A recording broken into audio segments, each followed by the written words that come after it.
30 ಲಕ್ಷ ಒಂದು PSI 30 ಲಕ್ಷ ಕೊಡ್ಬೇಕಂತ demand ಇಟ್ಟು 100% ಭ್ರಷ್ಟಾಚಾರ ನಡೀತಾ ಇದೆ. ಇವತ್ತು ಜನರಿಗೆಲ್ಲ ಗೊತ್ತಾಗಿದೆ, ಇವರೆಲ್ಲ ಮೋಸ ಮಾಡಿ ನಮ್ಮ ಮತ ತಗೊಂಡು ಇವತ್ತು ಸರ್ಕಾರ ಮಾಡಿದಾರಂತ. ಹಾಗೂ ಭ್ರಷ್ಟ ಯಾರ್ಯಾರು ಮಾಡಿದಾರ ಅವ್ರಿಗೆ ಜೈಲ್ ಸೇರಿಸಬೇಕಂತ ಸಚಿವರು, ಅಲ್ಲಿನ ಶಾಸಕರು ಈ ಒಂದು ಸರ್ಕಾರ ಬೀಳಬೇಕು. ನಮ್ಮ ಜೊತೆ ಸಿದ್ದು ಪಾಟೀಲ್ ಅವರು ಇದ್ದಾರೆ. ಸರ್, ಮೊದಲನೇದಾಗಿ ಈ ಒಂದು ಏನು ಪಾದಯಾತ್ರೆ ಸಾಕಷ್ಟು ಸಕ್ಸಸ್ಫುಲ್ ಆಗಿ ಸಾಗಿ ಹೋಗ್ತಾ ಇರುವಂಥದ್ದು. ತಾವು ಕೂಡ ಏನು ಉತ್ತರ ಕರ್ನಾಟಕದ ಭಾಗದಿಂದ ಬಂದು, ಒಂದು ಬೀದರ್ನಿಂದ ಬಂದು ಸೊ ಈ ಒಂದು ಪಾದಯಾತ್ರೆಯಲ್ಲಿ ಭಾಗವಹಿಸಿರುವಂಥದ್ದು. ಸೊ ತಮ್ಮ ಏನು ಕಾರ್ಯಕರ್ತರುಗಳಿರ್ಬೋದು, ತಮ್ಮ ಕಡೆಯಿಂದ ಏನು ಜನಗಳು ಬಂದಿರ್ಬೋದು, ಎಲ್ಲ ಪಕ್ಷ ಭೇದವನ್ನು ಮರೆತು ಏನೇ ಇದ್ರೂ ಕೂಡ ಈ ಒಂದು ರಾಜ್ಯ ಸರ್ಕಾರದ ಹಗರಣಗಳು, ಹಾಗೆಯೇ ತಮ್ಮ ಈ ಪಾದಯಾತ್ರೆ ಏನು ಹೇಳ್ತಾರೆ ಸರ್? ಈಗಾಗಲೇ ತಾವು ನೋಡಿದ ಹಾಗೆ ಏನು ಈ ಒಂದು ಪಾದಯಾತ್ರೆ ಬೆಂಗಳೂರಿನಿಂದ ಮೈಸೂರುವರೆಗೆ, ಮೈಸೂರು ಚಲೋ ಅಂತ ಪಾದಯಾತ್ರೆ ಹಮ್ಮಿಕೊಂಡಿದ್ದು ನಮ್ಮ ಭಾರತೀಯ ಜನತಾ ಪಕ್ಷ ಮತ್ತು JDS ವತಿಯಿಂದ ಒಂದು ನಮ್ಮ ನಾಯಕರ ನೇತೃತ್ವದಲ್ಲಿ ಇವತ್ತಿನ ದಿವಸ 5ನೇ ದಿನ ಇದ್ದಿದ್ದು. ಅದರ ಹಾಗೆ ತಾವೆಲ್ಲ ನೋಡಿದ ಹಾಗೆ ಇದರ ಬಗ್ಗೆ ಏನು ಮೂಢ ಪ್ರಕರಣ ಇರ್ಬೋದು, ಮತ್ತು ಈ ವಾಲ್ಮೀಕಿ ನಿಗಮದ 287 ಕೋಟಿಯ ಒಂದು ಪ್ರಕರಣ ಇರ್ಬೋದು. ಈಗಾಗಲೇ ಏನು ನಮ್ಮ ಅಧಿವೇಶನದಲ್ಲಿ ಸ್ವಂತ CM ಅವರೇ ಹೇಳಿದಾರ 187 ಕೋಟಿ ಇಲ್ಲ 89 ಕೋಟಿ ಆಗಿದೆ ಅಂತ ಅವರೇ ಸ್ವಂತ ಒಪ್ಕೋತಾರ.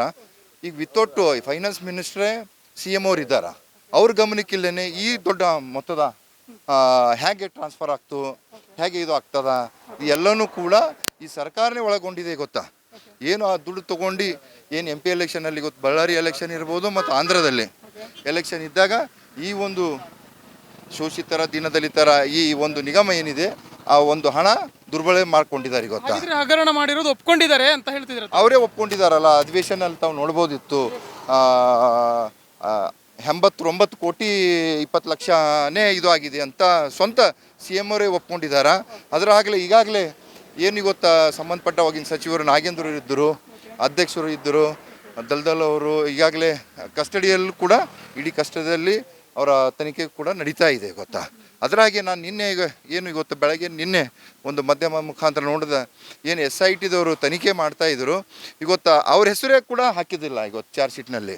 ಏನು FRನಲ್ಲಿ ಇದು ಮಾಡಿದರು, ಆದರೆ ಚಾರ್ಜ್ ಶೀಟ್ನಲ್ಲಿ ಏನು ಆ ಮೇನ್ ಆರೋಪಿಗಳು ಇವರಿದ್ದರು ನಾಗೇಂದ್ರ ಅವರು, ಅವ್ರದ್ದೇ ಹೆಸರಿಲ್ಲಂತ ಈ ಥರ ಒಂದು ರಾಜಕಾರಣ ಮಾಡ್ಕೊಂಡು ಬರ್ತಾ ಇದ್ದಾರೆ. ಈಗಾಗಲೇ ತಾವು ನೋಡ್ತಾ ಇದ್ದೀರಿ, ಏನು ನಮ್ಮ ಸರ್ಕಾರ ಇದ್ದಾಗ 40% ಅಂತ ಇವತ್ತು ತಾವು ನೋಡ್ಬೋದು. ಇವತ್ತೇನು ನಮ್ಮ ಯಾದಗಿರಿನಲ್ಲಿ ಒಂದು PSI ಒಂದು ಇದರಿಂದ ತೀರು ಹೋಗಿದ್ರು, ಇವತ್ತು ಅವರಿಗೆ 30 ಲಕ್ಷ ಒಂದು PSI 30 ಲಕ್ಷ ಕೊಡಬೇಕಂತ ಡಿಮಾಂಡ್ ಇಟ್ಟು ಇವತ್ತೇನು ಅವರ ಧರ್ಮ ಪತ್ನಿ ಒಂದು ಹೇಳಿಕೆ ಕೊಟ್ಟಿದ್ರು. ಇಲ್ಲ, ಅವರು ಸರ್ಕಾರ, ಅಲ್ಲಿನ ಸ್ಥಳೀಯ ಶಾಸಕರು 30 ಲಕ್ಷ ರೂಪಾಯಿ ಕೊಡಬೇಕಂತ ಒಂದು ಸ್ಟ್ರೆಸ್ನಲ್ಲಿ ಅವರಿಗೆ ಈ ಥರ ಆಗಿದೆ ಅಂತ ಈಗಾಗಲೇ ಅವ್ರ ಮೇಗೂ ಕೂಡ FR ಆಗಿದೆ ಅಂತ ನನ್ನ ಗಮನಕ್ಕೆ ಬಂದಿದೆ. ಇವತ್ತು ಏನು ರಾಜ್ಯದಲ್ಲಿ ಏನು ಇವತ್ತು 100% ಭ್ರಷ್ಟಾಚಾರ ನಡೀತಾ ಇದೆ. ಇವತ್ತು ಎಲ್ಲ ಡಿಪಾರ್ಟ್ಮೆಂಟ್ಗಳದಾಗ ನೋಡಿ. ಇವತ್ತು ತಾವು ನೋಡ್ಬೋದು, ಇವತ್ತು PSIಗಳು 30 ಲಕ್ಷ ಕೊಡಬೇಕಂದ್ರೆ ಮತ್ತು ಮುಂದೆ DSP ಎಷ್ಟು ಕೊಡಬೇಕು, ಸರ್ಕಲ್ ಇನ್ಸ್ಪೆಕ್ಟರ್ ಎಷ್ಟು ಕೊಡಬೇಕು, ಮತ್ತು ಅವ್ರು ಎಲ್ಲಿಂದ ದುಡ್ಡು ತರಬೇಕು, ಇವರು ಎಲ್ಲ ಅಧಿಕಾರಿಗಳು, ಮತ್ತು ಅವರೆಲ್ಲ ಭ್ರಷ್ಟಾಚಾರ ಮಾಡಬೇಕು, ಸರ್ಕಾರ ಕೊಡಬೇಕು. ಸೀದಾ ಕ್ಲಿಯರ್ ಕಾಣ್ತಾ ಇದೆ. ಕಳೆದ ಬಾರಿ ತಮ್ಮ ಸರ್ಕಾರ ಇದ್ದಾಗ 40% ಸರ್ಕಾರ PCM ಅಂತ ಏನು ಚುನಾವಣೆ ಪೂರ್ವವಾಗಿ ಏನು ಒಂದಷ್ಟು ಜಾಹೀರಾತುಗಳನ್ನು ಹಂಚಿದ್ರು, ಒಂದಷ್ಟು ಪ್ರಚಾರವನ್ನು ಮಾಡಿದರು. ಸೊ ಆ ನಿಟ್ಟಿನಲ್ಲಿ ನೋಡೋಕೆ ಹೋದರೆ ನಿಮಗೆ ಈ ಕಾಂಗ್ರೆಸ್ ಸರ್ಕಾರ ಎಷ್ಟು % ಸರ್ಕಾರ ಅಂತ ಅನಿಸುತ್ತೆ? ಅದೇ ರೀತಿ ಏನು ಈ ಒಂದು ಪ್ರಚಾರಗಳಿಂದ ಒಂದು ಏನು ಅವರ ಈ ಕಳೆದ ಬಾರಿ ತಮ್ಮ ಸರ್ಕಾರ ಇದ್ದಂಥದ್ದು ಚೇಂಜಸ್ ಮಾಡಿ ಅವರು ಈಗ ಅಧಿಕಾರಕ್ಕೆ ಬಂದಿರುವಂಥದ್ದು ಏನು ಹೇಳ್ತೀರಾ? ಎಲ್ಲೊಂದು ಕಡೆ ಅದನ್ನು ಏನು ಆ ಪ್ರಚಾರ ಅವರಿಗೆ ಹೆಚ್ಚಾಗಿ ಏನು ಲಾಭ ಆಯಿತು ಅಂತ ಅನಿಸುತ್ತಾ? ಈಗ ತಮ್ಮ ಈ ಒಂದು ಪಾದಯಾತ್ರೆ ಅವ್ರಿಗೆ ಎಷ್ಟು ಮಟ್ಟಿಗೆ ಬಿಸಿ ಮುಟ್ಬೋದು? ಈಗಾಗಲೇ ತಾವು ನೋಡಿ, ಇಡೀ ರಾಜ್ಯದಲ್ಲೇ ಒಂದು ಏನು ನಮ್ಮ ಲೋಕಸಭೆ ಚುನಾವಣೆಯಲ್ಲಿ ತಾವು ಏನು ಅವ್ರನ್ನ ಗ್ಯಾರಂಟಿ ಕೊಡ್ತಾಯಿದ್ರು, ಜನರಿಗೆಲ್ಲ ಗೊತ್ತಾಗಿದೆ ಇವರೆಲ್ಲ ಮೋಸ ಮಾಡಿ ನಮ್ಮ ಮತ ತಗೊಂಡು ಇವತ್ತು ಸರ್ಕಾರ ಮಾಡಿದಾರಂತ. ಅದು ಆಗಿ ಯಾಕಂತಂದರೆ ಒಂದೇ ವರ್ಷದಲ್ಲಿ ಇಷ್ಟು ಚೇಂಜಸ್ ಆಗಬೇಕಂತಂದ್ರೆ ಭಾಳ ಇದು ಇದೆ. ಯಾಕಂದ್ರೆ ಜನರು ಸರ್ಕಾರಕ್ಕೆ ಇದು ಮಾಡಿದ್ದಾರೆ ಇವತ್ತು. ಅದಕ್ಕಾಗಿ ಇವತ್ತು ನಮ್ಮ ಲೋಕಸಭೆ ಚುನಾವಣೆಯಲ್ಲಿ ನಮ್ಮ ಸ್ಥಾನ ಭಾರತೀಯ ಜನತಾ ಪಕ್ಷ JDSದು ಏನು NDA ಮೈತ್ರಿಕೂಟ ಸೀಟ್ಗಳು ಹೆಚ್ಚಿಗೆ ಬಂದಿದೆ. ಅದರ ಹಾಗೆ ಇವತ್ತು ತಾವೆಲ್ಲವೂ ಕೂಡ ಜನರು ಬಹಳಷ್ಟು ಹುಷಾರಿದ್ದಾರೆ. ಇವತ್ತು ಇವ್ರು ಏನೇ ಕೂಡ ಆಸೆ ಆಕಾಂಕ್ಷೆ ಕೊಟ್ಟರು ಕೂಡ ಯಾರೂ ಒಳಗೆ ಪಡ್ತಾ ಇಲ್ಲ. ಇವತ್ತು ನಾವು ನೋಡ್ಬೋದು, ಏನು ಗೃಹ ಜ್ಯೋತಿದು ಮತ್ತು ಇವು ಗ್ಯಾರಂಟಿನಲ್ಲಿ ಸುಮಾರು 3-4 ತಿಂಗಳಾದರೆ ಬಡ ಜನರಿಗೆ ಗೊತ್ತಾ ದುಡ್ಡು ಬರ್ತಾ ಇಲ್ಲ ಇವತ್ತು. ಅದರ ಹಾಗೆ ಇವತ್ತು ಏನು ಇದು ಶಕ್ತಿ ಯೋಜನೆಯಲ್ಲಿ ತಾವು ನೋಡ್ರಿ, ಅದರಿಂದ ಎಷ್ಟು ಬಡ ಮಕ್ಕಳಿಗೆ ಸ್ಕೂಲಿಗೆ ಹೋಗ್ಬೇಕಂದ್ರೆ ಎಷ್ಟು ತೊಂದರೆ ಆಗ್ತಾ ಇದೆ. ಟೈಮಿನ ಮ್ಯಾಗ ಬಸ್ ಬರ್ತಾ ಇಲ್ಲ ಎಲ್ಲೂ ಕೂಡ. ಇವತ್ತು ನಮ್ಮ ಕ್ಷೇತ್ರನಲ್ಲೆಲ್ಲ ಅನೇಕ ಕ್ಷೇತ್ರಗಳಲ್ಲಿ ಕೂಡ ಭಾಳಷ್ಟು ತೊಂದರೆ ಆಗ್ತಾ ಇದೆ ಗೊತ್ತಾ. ಅವೆಲ್ಲವೂ ಕೂಡ ಇವತ್ತು ಭಾಳಷ್ಟು ಗಮನಕ್ಕೆ ನೋಡ್ತಾ ಇದ್ದಾರೆ. ಇವತ್ತೇನು ನಾವು ಈ ಒಂದು ಮೈಸೂರು ಚಲೋ ಈ ಪಾದಯಾತ್ರೆ ಮುಖಾಂತರ ಸರ್ಕಾರವನ್ನು ವಜಾಗೊಳಿಸಬೇಕು ಹಾಗೂ ಭ್ರಷ್ಟ ಯಾರ್ಯಾರು ಮಾಡಿದಾರೋ ಅವ್ರಿಗೆ ಜೈಲು ಸೇರಿಸ್ಬೇಕಂತ ನಮ್ಮ ಮುಖಂಡರ ಒಂದು ನೇತೃತ್ವದಲ್ಲಿ ಈ ಒಂದು ಯಾತ್ರೆ ಹಮ್ಮಿಕೊಂಡಿದ್ದೀವಿ. ಸರ್, ಹಾಗಿದ್ರೆ ಏನು ರಾಜ್ಯ ಸರ್ಕಾರದ ಒಂದಷ್ಟು ಗ್ಯಾರಂಟಿ ಯೋಜನೆಗಳೇನಿದೆ ಅದರಿಂದ ಅಭಿವೃದ್ಧಿ ಕೆಲಸಗಳಿಗೆಲ್ಲೋ ಹಿನ್ನಡೆ ಆಗ್ತಾ ಇದೆ ಅಂತ ಅನ್ಸುತ್ತೆ ತಮಗೆ? ತಾವು ನೋಡ್ಬೋದು ಗೊತ್ತಾ, ಏನು ಅನೇಕ ಕ್ಷೇತ್ರಗಳಲ್ಲಿ ಇವತ್ತು ಅವ್ರದ್ದೇ ಕ್ಷೇತ್ರ ಕಾಂಗ್ರೆಸ್ ಶಾಸಕರುಗಳ ಭಾಳಷ್ಟು ಜನರು ಹೇಳ್ತಾ ಇದ್ದಾರೆ, ನಮ್ಗೆ ಹಣ ಯಾವುದೂ ಕೂಡ ಇವತ್ತು ಅನುದಾನ ಬರ್ತಾ ಇಲ್ಲ ನಮಗೆ. ಇವತ್ತು SCP TSP ಓಣಿಗಳಲ್ಲಿ SC ಓಣಿ ಹಾಗೂ ST ಓಣಿಗಳಲ್ಲಿ ಏನು ಹಿಂದಕ್ಕೆ SCP TSP ಯೋಜನೆಯಲ್ಲಿ ಫಂಡ್ ಬರ್ತಾ ಇತ್ತು. ಈ ಸಲ ಯಾವುದೂ ಕೂಡ 2 ವರ್ಷದಿಂದ ಹಿಡಿದು ಒಂದು ಪೈಸಾನೂ ಕೂಡ ಬರ್ತಾ ಇಲ್ಲ. ಮತ್ತು ಅನೇಕ ಯೋಜನೆಗಳು ಇವತ್ತೇನು ಡೆವಲಪ್ಮೆಂಟ್ ಆಗಬೇಕಾಗಿತ್ತು. ಸುಮಾರು 60,000 ಕೋಟಿ ಇವರು ಗ್ಯಾರಂಟಿ ಯೋಜನೆ ಕೊಟ್ಟಿನ ಮೇಲೆ ಮತ್ತು ಅಭಿವೃದ್ಧಿಗೆ ಎಲ್ಲಿಂದ ದುಡ್ಡು ಬರುತ್ತೆ ಇವರಿಗೆ?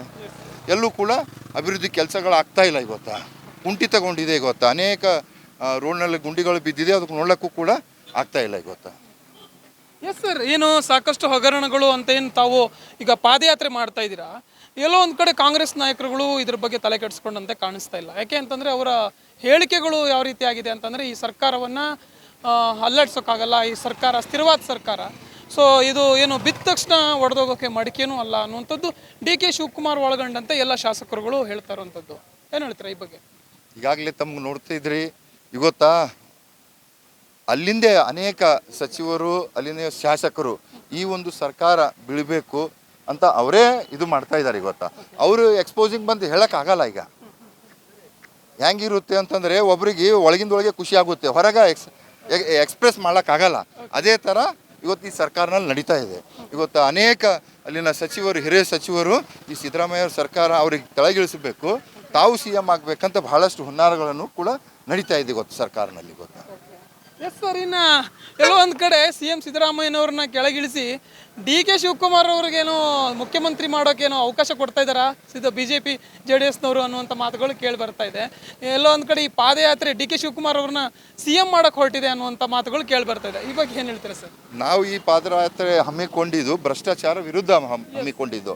ಅದು ಏನಿದ್ರು ಕೂಡ ಅವರ ಪಕ್ಷಕ್ಕೆ ಸೀಮಿತ ಇದೆ. ಅದು ಇವತ್ತು DK ಶಿವಕುಮಾರ್ ಮಾಡಲಿ, ಮತ್ತು ಈಗಾಗಲೇ ತಾವು ಕೇಳ್ತಾ ಇದ್ರಿ ಮಲ್ಲಿಕಾರ್ಜುನ ಖರ್ಗೆಗೂ ಕೂಡ ಮಾಡ್ಬೋದು ಅಂತ, ಇಲ್ಲೊತ್ತಿಗೆ ಸತೀಶ್ ಜಾರಕಿಹೊಳಿಗೂ ಕೂಡ ಮಾಡ್ಬೋದು ಅಂತ ಏನು ಇವು ಮಾತಾಡ್ತಾ ಇದ್ದಾರೆ. ಇವತ್ತು ಅವ್ರದ್ದೇ ಸರ್ಕಾರದಲ್ಲಿ ಅನೇಕ ಶಾಸಕರುಗಳು ಕೂಡ ಎಲ್ಲ ಮುಖಂಡರುಗಳು ಕೂಡ ಈ ಥರ ಮಾತಾಡ್ತಾ ಇದ್ದಾರೆ. ಗೊತ್ತಾ, ಸಿದ್ದರಾಮಯ್ಯ ಸಾಹೇಬರು ಕೆಳಗಡೆ ಹೇಳಿದ್ರು ಅಂತಂದ್ರೆ ಇವರಿಗೆ CM ಮಾಡಬೇಕು, ಸಿದ್ದರಾಮಯ್ಯರು ಹೇಳಿದ್ರು ಅಂತಂದ್ರೆ ಇವ್ರಿಗೆ ಮಾಡ್ಬೇಕಂತ ಅವ್ರವ್ರನ್ನಲ್ಲೇ ಒಳಗಡೆ, ಯಾಕೆ ಅವ್ರದ್ದು ಪರ್ಸನಲ್ ಮ್ಯಾಟ್ರ್ ಅದಕ್ಕೆ, ಅದ್ರ ಬಗ್ಗೆ ನಾವು ಏನು ಹೇಳಲ್ಲ. ನಮ್ದು ಒಂದು ಇದು ಯಾತ್ರೆ ಇರೋದು, ಇದು ಭ್ರಷ್ಟಾಚಾರ ಏನು ಮಾಡ್ತಾ ಇದ್ದಾರೆ ಅದರ ವಿರುದ್ಧವಾಗಿ ಈ ಒಂದು ಪಾದಯಾತ್ರೆ ನಾವು ಹಮ್ಮಿಕೊಂಡಿದ್ದೀವಿ. ಕೊನೆಯದಾಗಿ ಸರ್, ಏನು ಈ ಒಂದು ಏನು ವಾಲ್ಮೀಕಿ ಹಗರಣ ಇರ್ಬೋದು, ಇನ್ನೊಂದು ಹಗರಣ ಇರ್ಬೋದು, ಎಲ್ಲ ದಲಿತರು ಹಾಗೆಯೇ ಹಿಂದುಳಿದವರ ಹಣವನ್ನು ಉಪಯೋಗಿಸ್ಕೊಂಡಿದ್ದಾರೆ, ವಿನಿಯೋಗ ಮಾಡ್ಕೊಂಡಿದ್ದಾರೆ ಅಂತ ಏನು ಆರೋಪಗಳು ಈಗ ನಡೀತಾ ಇರುವಂಥದ್ದು, ಎಲ್ಲೋ ಒಂದು ಕಡೆ ಈ ರಾಜ್ಯ ಸರ್ಕಾರದ ಕಾಂಗ್ರೆಸ್ ಸರ್ಕಾರದ ಶಾಸಕರುಗಳು ಇರ್ಬೋದು, ನಾಯಕರುಗಳು ಎಲ್ಲ ಒಂದು ಕಡೆ ಸುಮ್ಮನೆ ಇದ್ದಾರೆ ಅಂತ ಅನ್ಸುತ್ತಾ? ಈ ಬಗ್ಗೆ ಏನಕ್ಕೆ ಅವರು ಮಾತಾಡ್ತಾ ಇಲ್ಲ ಅಂತ ಅನ್ಸುತ್ತೆ? ಅವ್ರ ಬಗ್ಗೆ ಏನು ಹೇಳ್ತೀರಾ ಈ ಶಾಸಕರುಗಳ ಬಗ್ಗೆ? ಈಗಾಗಲೇ ಇದು ಏನಿದೆ ಓಪನ್ ಇದೆ ಈಗ ಗೊತ್ತಾ, ಎಲ್ಲರಿಗೂ ಓಪನ್ ಆಗಿರ್ತ ಪುಸ್ತಕ ಇದೆ ಗೊತ್ತಾ. ಏನು ಇವತ್ತು 187 ಕೋಟಿ ಯಾರ ಅಕೌಂಟಿಗೆ ಹೋಗಿದೆ, ಯಾರು ಅದರಿಂದ ಏನೇನು ಖರೀದಿ ಮಾಡಿದ್ರು ಗೊತ್ತಾ? ಫೆರಾರಿ ಕಾರ್ ಯಾರು ತೊಗೊಂಡಿದ್ರು, ಚಿನ್ನ ಯಾರು ತೊಗೊಂಡಿದ್ರು, ಹೊಲ ಯಾರು ಖರೀದಿ ಮಾಡಿದರು, ಮತ್ತು MP ಎಲೆಕ್ಷನಲ್ಲಿ ಬಳ್ಳಾರಿನಲ್ಲಿ ಎಷ್ಟು ಖರ್ಚು ಮಾಡಿದ್ದಾರೆ ಅಂತ ಎಲ್ಲನೂ ಕೂಡ ಈಗಾಗಲೇ ಮಾಹಿತಿ ಬಂದಿದೆ ಗೊತ್ತಾ. ಇದ್ರ ಬಗ್ಗೆ ಅಲ್ಲಿ ಜನರು ಕೂಡ ಎಲ್ಲರಿಗೂ ಹುಷಾರಿದ್ದಾರೆ ಗೊತ್ತಾ, ಎಲ್ಲರಿಗೂ ಕೂಡ ಎಜುಕೇಟೆಡ್ ಇದ್ದಾರೆ, ಎಲ್ಲರಿಗೂ ಕೂಡ ಗೊತ್ತಾಗ್ತಾ ಇದೆ ಸರ್ಕಾರ ಏನು ಮಾಡ್ತಾ ಇದೆ ಅಂತ. ಇವತ್ತು ನೋಡಿ, ಒಂದು ನಿಗಮ ನಡೆಸ್ಬೇಕಂತಂದ್ರೆ ಇವತ್ತು ನಮಗೇನು ಗಂಗಾ ಕಲ್ಯಾಣಲ್ಲಿ ಇರ್ಬೋದು, ಬೇರೆ ಬೇರೆ ಲೋನ್ಗಳು ಇರ್ಬೋದು ಜನರಿಗಾಗಿ, ಬಡ ಜನರಿಗೆ ಆಗಿ. ಇವತ್ತೇನು ಗಂಗಾ ಕಲ್ಯಾಣ ಮೊದಲ 30, 40, 50 ಕೊಡ್ತೀರಿ ವರ್ಷಿಗೆ, ಆದರೆ ಈ ಸರ್ತಿ 1, 2 ಗಂಗಾ ಕಲ್ಯಾಣ. ಮತ್ತು ಈ ಥರ ಇವರು ಹಗರಣಗಳು ಮಾಡ್ಕೋತಾ ಹೋದರೆ ಬಡ ಜನರಿಗೆ ಎಲ್ಲಿ ಮುಟ್ಟಬೇಕು ಗೊತ್ತಾ. ಇವತ್ತು ಸರ್ಕಾರ ಏನು ಬರಬೇಕಾಗಿತ್ತು ಅಂತಂದ್ರೆ ದೀನದಲಿತರ ಹಿಂದುಳಿದ ವರ್ಗರ ನಾವು ಅದು ಮಾಡ್ತೇವೆ ಇದು ಮಾಡ್ತೇವೆ ಅಂತ ಹೇಳಿ ಸರ್ಕಾರದಲ್ಲಿ ಬಂದಿದ್ದಾರೆ. ಇವತ್ತು ಏನು ಹಿಂದುಳಿದವರು ಇದ್ದಾರೆ, SC ST ಜನರು ಇದ್ದಾರೆ, ಅವರಿಗೆ ಮೋಸ ಮಾಡ್ತಂತ ಇವತ್ತು ಕೆಲಸ ಸರ್ಕಾರ ಮಾಡ್ತಾ ಇದೆ. ಇವತ್ತು ಯಾವುದು ಒಂದು ಸ್ಕೀಮ್ಗಳು ನ್ಯಾಯಯುತವಾಗಿ ಬಡ ಜನರಿಗೆ ಮತ್ತು ಹಿಂದುಳಿದ ವರ್ಗದವರಿಗೆ SC ST ದವರಿಗೆ ಯಾವುದು ಕೊಡ್ತಾ ಇದ್ದಾರೆ, ಯಾವುದೂ ಕೂಡ ಕೊಡ್ತಾ ಇಲ್ಲ. ಓಕೆ ಸರ್, ಒಳ್ಳೆಯದಾಗಲಿ ನಿಮ್ಮ ಪಾದಯಾತ್ರೆಗೆ. Thank you so much.